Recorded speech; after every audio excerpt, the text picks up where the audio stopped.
여러분, 이 세상 모든 사람들은 각자마다 정말 원치 않는 힘겨운 위기의 순간들을 반드시 만나게 됩니다. 그리고 사람들은 이러한 위기에 직면하게 될 때에 본능적으로 환경과 상황을 바꾸어서 마음의 안정감을 찾으려고 합니다. 여러분, 이렇게 수많은 사람들이 이 세상의 환경과 상황의 변화를 통해서 안정감을 취하며 살아가려고 하는데 굉장히 독특한 삶을 살아가는 소수의 사람들이 있습니다.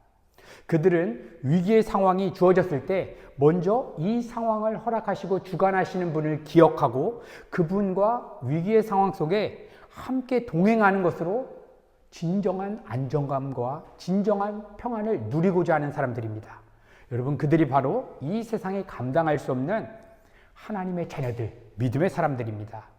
여러분, 오늘 본문 말씀에도 엄청난 인생의 위기가 주어졌을 때에 하나님과 동행하는 것으로 하늘의 평강을 누리고자 하는 믿음의 사람이 등장합니다. 그가 바로 다윗입니다. 오늘 본문의 배경은 다윗이 아들 압살롬의 반역으로 인해서 피난 가고 있는 정말 위기의 상황입니다. 그 상황이 얼마나 다급하고 위급하였는지 오늘 다윗은 본문 말씀을 통해서 여러 언어들로 표현하고 있는데 2절을 보니까 그의 대적 원수들이 자기의 살을 먹으려고 왔다라고 기록하고 있습니다. 그리고 3절에는 자기를 잡으려고 군대가 진을 치고 있다라고 표현하고 있습니다. 그리고 5절에는 자기가 당한 상황을 어떻게 묘사하냐면 환난 날이라고 표현하고 있습니다. 그리고 오늘 본문 밑에 쭉 읽다 보시면 12절에 보시면 자기 주변에는 대적과 위증자 그리고 악을 토하는 자들이 진을 치고 있다라고 이야기하고 있습니다. 이렇게 지금 다윗이 처한 상황은 압살롬의 반역으로 인해서 너무나 힘겹고 고통스러운 위기의 상황을 맞이하게 되었습니다. 그런데 다윗이 이렇게 노래하기 시작하는 것입니다. 여호와는 나의 빛이요 나의 구원이시니 내가 누구를 두려워하리요. 여호와는 내 생명의 능력이시니 내가 누구를 무서워하리요. 여러분, 이 고백을 들어보게 되면 다윗이 마치 압살롬의 세력을 다 제압하고 승리한 사람의 고백처럼 보여지게 됩니다. 그런데 실제 상황을 보니까 다윗이 눈물을 흘리면서 맨발로 도망가고 있는 상황입니다. 그런데 다윗은 놀랍게도 자신의 삶에 주어진 힘겨운 그런 어려운 상황을 내가 두려워하지 않습니다. 내가 염려하지 않습니다. 이렇게 고백하는 것입니다. 여러분, 하나님 없이 살아가는 사람들과 하나님의 이름을 부르지만 여전히 자신이 주인 되어서 살아가는 사람들의 증거가 있습니다.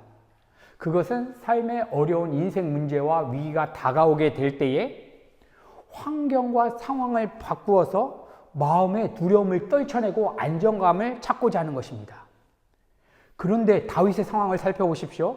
지금 군대가 칼과 창을 치고 들어와서 자신의 목숨을 위협하는 위태로운 상황 속에서 여호와 하나님이 나의 빛이고 나의 구원이시기 때문에 내가 도대체 누구를 두려워할 수 있는 것인가? 내가 도대체 무엇을 무서워할 수 있겠는가? 이렇게 노래하는 것입니다. 여러분, 다윗은 여호와는 나의 빛이라고 고백하고 있습니다.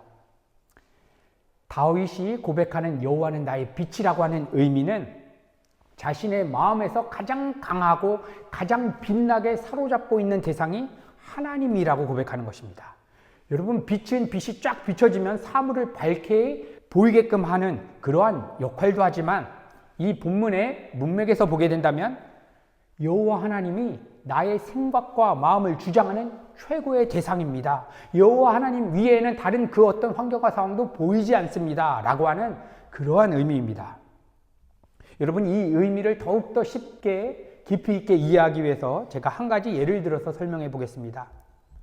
지난 2024년 12월 29일에 태국 방콕에서 출발하였던 비행기가 무안공항에서 사고가 일어나게 되면서 탑승자 181명 중에 2명만 구조되었고 나머지 179명은 사망하게 되는 그러한 참사가 일어나게 되었습니다. 그리고 온라인으로 방송으로 수많은 사람들이 이 사건을 접해 들었습니다. 그래서 모든 사람들은 걱정하고 염려하기 시작했습니다.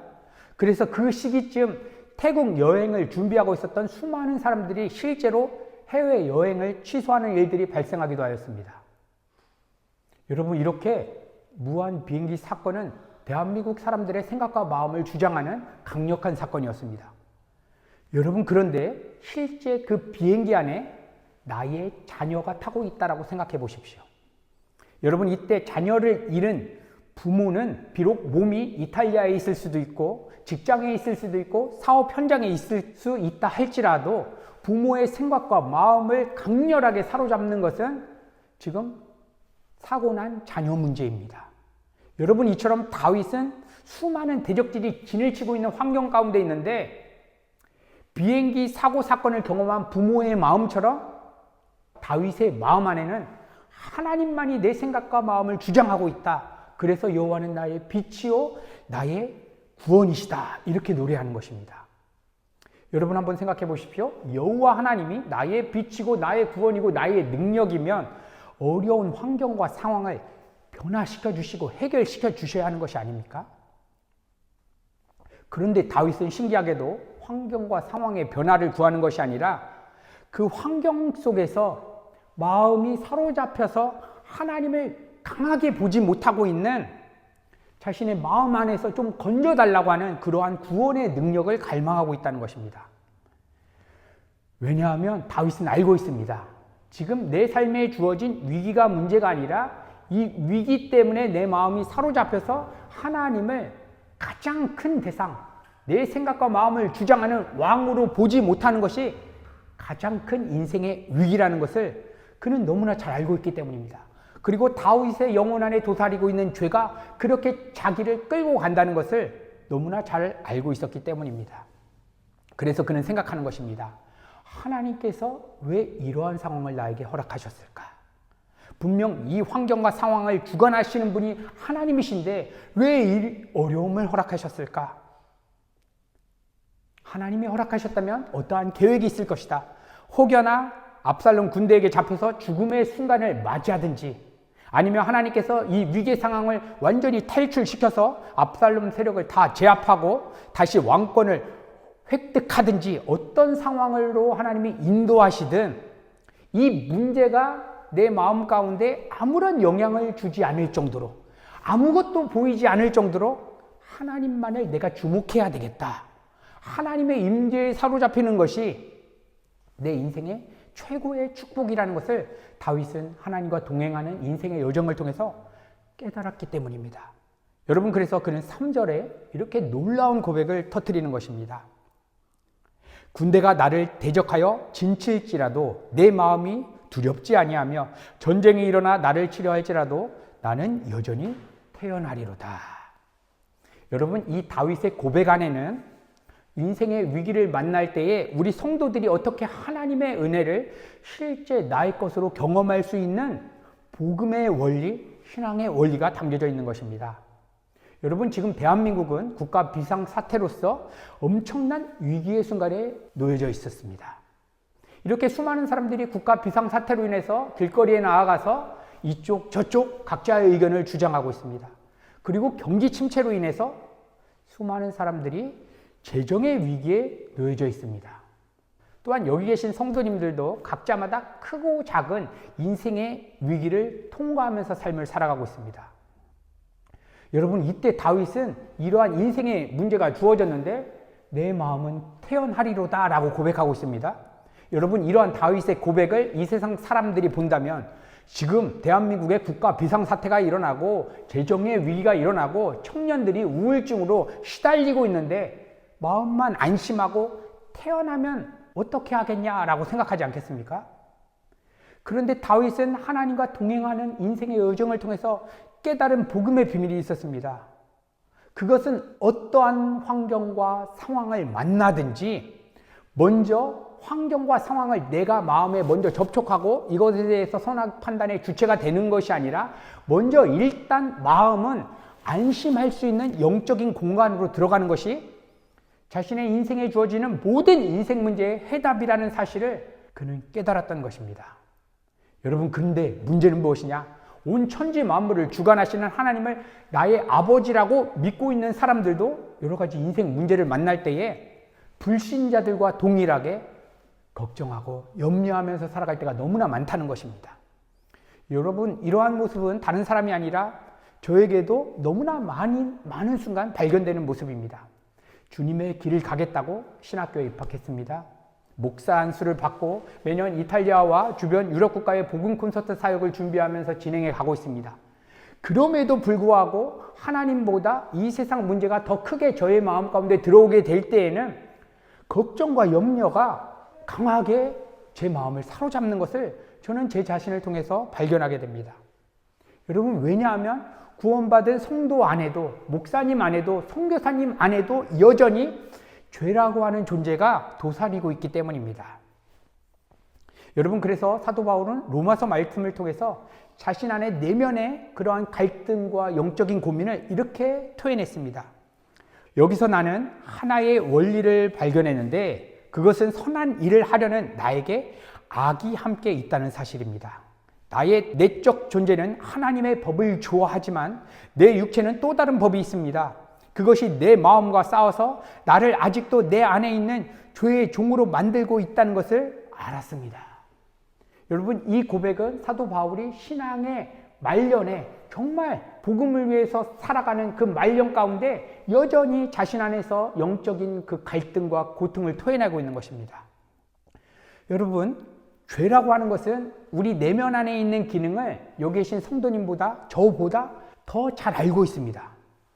왜냐하면 죄라고 하는 것은 눈에 보이는 어떠한 물질로서 우리 안에 존재하는 것이 아니라 어떠한 경향성으로 우리의 영혼 안에 존재하고 있기 때문입니다. 그래서 우리 안에 있는 그 경향성으로서의 한 죄가 우리 안에 가지고 있는 비전과 목표가 있는데 이것은 단순히 우리가 도덕적이고 윤리적인 그릇된 행동을 하게 만드는 것이 본질이 아닙니다. 하나님 없이 살아가는 사람들도 정말 깨끗하고 도덕적이고 윤리적인 착한 삶을 살아간 사람은 너무나 많이 있습니다. 여러분, 그렇다면 우리 안에 있는 죄가 가지고 있는 비전과 목표는 무엇이겠습니까? 여기 계신 성도님들 한 분 한 분의 그 내면 가운데에서 하나님이 아니라 이 세상 환경과 상황이 더 빛나도록, 더 크게 보이도록 만드는 것이 목표인 것입니다. 그래서 죄의 지배 아래 놓여져 있는 모든 순간 우리의 생각 안에서는 선과 악을 판단하는 기능이 막 작동합니다. 대적들과 군대들이 진을 치고 막 들어왔습니다. 이 상황은 무조건 나쁜 것이다. 재정 문제가 우리 삶에 치고 들어옵니다. 먼저 이것은 무조건 나쁜 것이다. 건강 문제는 무조건 나쁜 것이다. 하나님께서 이 상황을 계획하시고 주관하신다라고 하는 그 하나님에 대한 믿음이 빠진 채 내가 그 주체가 돼서 무조건 내가 판단하기에 나쁘다고 하는 것은 이것은 무조건 나쁜 것이고 이 환경은 바꿔야 된다라고 하는 선악 판단이 막 들끓는 것입니다. 이때 객관적으로 별일 아닌 것임에도 불구하고 마음 안에서 걱정, 불안이 제 안에서도 벌벌 떨면서 막 일어날 때를 저는 너무나 많은 때 경험하게 됩니다. 반대로 삶에 안정적인 삶이 주어졌을 때 하나님이 아니라 그것으로 마음의 안정감을 삼고 의지하려고 하는 것입니다. 여러분, 이것이 우리 성도 안에서 공격하는 죄의 강력한 속성입니다.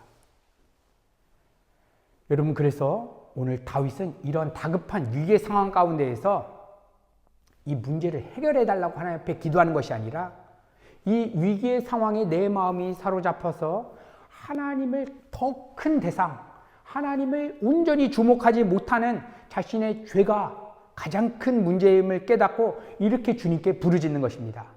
우리 다 함께 시편 27편 9절 같이 한번 봉독하도록 하겠습니다. 주의 얼굴을 내게서 숨기지 마시고 주의 종을 놓아여 버리지 마소서. 주는 나의 도움이 되셨나이다. 나의 구원의 하나님이여 나를 버리지 말고 떠나지 마옵소서. 여러분, 그래서 우리 성도들이 인생 문제가 딱 다가올 때에 이거보다 하나님을 더 크게 볼 수 있고 하나님을 주목할 수 있는 유일한 길이 있습니다. 내가 곧 길이요 진리요 생명이니 나로 말미암지 않고는 아버지께로 갈 자가 없느니라. 그 유일한 길을 주님께서 십자가에서 뚫어내셨습니다. 그래서 우리는 인생의 위기가 주어질 때마다 먼저 주님의 십자가를 기억하는 것입니다.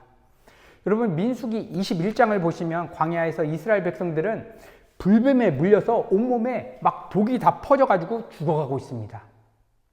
이것은 무엇을 상징적으로 보여주는 것이냐면 이 세상 문제에 우리의 마음이 물려버리게 되면 걱정, 근심이라고 하는 영적인 독이 우리를 사로잡는 것입니다.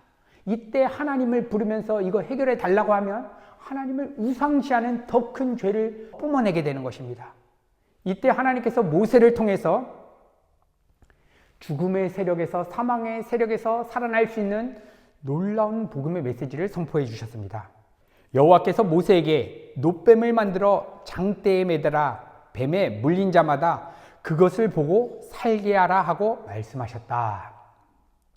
여러분, 이렇게 인생 문제가 딱 들어오게 되면 우리는 무조건 어쩔 수 없이 죄의 성향을 가지고 있기 때문에 걱정, 염려, 내가 이 문제에 대해서 주체가 되어서 어떻게든 핸들링 해보려고 하는 그 속성이 막 움직이게 됩니다. 이것이 죄에게 물려있다라고 하는 증거입니다. 이때 장대에 달린 뱀을 바라보아야지만 살아나게 되는데 이것은 무엇을 상징하는 것이었냐면 십자가에 달리신 주님을 바라보는 것입니다.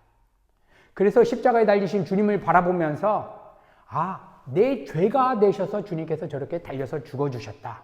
죄라고 하는 것은 그릇된 악한 행동 한두 개 하는 것이 아니라 이 세상 문제를 하나님보다 더 크게 주목하는 것이 죄인데 이 문제에 대해서 주님께서 나의 죄가 되셔서 십자가에 죽으셨다. 그래서 나도 지금 이 순간 주님과 연합돼서 주님과 함께 실제적으로 주와 함께 죽었음을 믿음 안에서 경험할 수 있도록 성령 하나님의 도우심을 우리가 구하게 되는 것입니다. 여러분, 이러한 성령의 도우심을 구하게 될 때에 다급했던 인생 문제, 이러한 환경은 하나님을 향한 예배 현장으로 바뀌는 놀라운 신비를 성령께서 경험케 해주시는 것입니다. 이때 다윗은 위기의 상황이 하나님을 향한 예배 현장으로 딱 바뀌니까 하나님께 놀라운 소원을 간구하는 것입니다. 내가 여호와께 청하였던 한 가지 일, 곧 그것을 구하리니 곧 나로 생전에 여호와의 집에 거하여 여호와의 아름다움을 앙망하며 그 전에서 사모하게 하실 것이라. 여러분, 이 세상 사람들은 전쟁과 같은 다급한 재정 문제, 자녀 문제, 사업 문제가 딱 주어질 때 무엇을 사모하고 무엇을 소망하겠습니까?